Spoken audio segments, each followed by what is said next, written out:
আমার ভুলের জন্য তুমি কেন না খেয়ে থাকবে? তুমি এরকম না খেয়ে চলে আসলে আমার তো ভালো লাগে না, বলো। আর একবেলা না খেলে আমার এমন কিছু হয়ে যাবে না। পাগল করে দিল এই মেয়েটা আমাকে। শুধু খাও খাও আর খাও, সকালে খাও, দুপুরে খাও, রাতে খাও, সারাক্ষণ খালি খেয়েই যাও, কাজ করতে হবে না। তুমি না খেলে আমি কি করে খেতে পারি বলো? আর আমি কি তোমাকে বলেছি আমার খাবারের জন্য ওয়েট করতে? প্রথমে আমি খাবো, তারপর তুমি খাবে। আমি তো তোমাকে বলেছি তুমি তোমার মতো থাকো, আমার সাথে তোমার থাকার কোনো দরকার নেই। তোমার যা ইচ্ছা তুমি তাই করো, তোমার যেখানে ইচ্ছা তুমি সেখানে যাও। তোমার যদি টাকার কম পড়ে আমি তোমাকে দিয়ে দিচ্ছি, কিন্তু প্লিজ আমাকে তুমি রেহাই দাও। আমি চলে যাচ্ছি, তুমি খাবারটা তো নিয়ে নাও। আরে প্লিজ তুমি চলে যাও এখান থেকে, আর প্লিজ আমাকে ডিস্টার্ব করো না। ঠিক আছে, আমি চলে যাচ্ছি। দাঁড়াও, খাবারটা দাও। ধরো ধরো।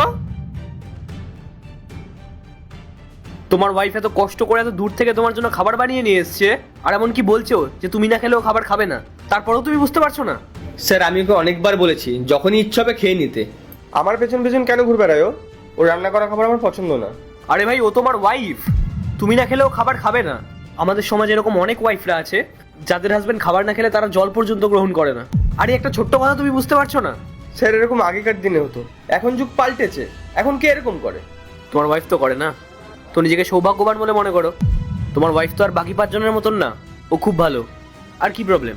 ও ভালো রান্না করতে পারে না? এই তুমি ভালো রান্না করতে পারো না? না না, আমি ভালো খাবার বানাই। তো ভাই কি প্রবলেম? খালি পেটে কাজ করছো কেন? কে বলেছে তোমাকে খালি পেটে কাজ করতে?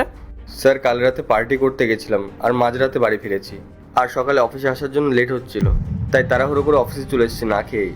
তো ভাই ভালো হলো না? ও তোমার জন্য তো কষ্ট করে খাবার বানিয়ে নিয়ে এসছে, চুপচাপ খাবারটা খেয়ে নিতে পারতে, ওকে ধন্যবাদ বলতে পারতে, আর সেটা না করে তুমি ওর উপর চিৎকার করছো। কে আসে? কার ওয়াইফ আসে এত কষ্ট করে দূর থেকে খাবার নিয়ে হেঁটে হেঁটে? তুমি কোন মডার্ন ভাবনা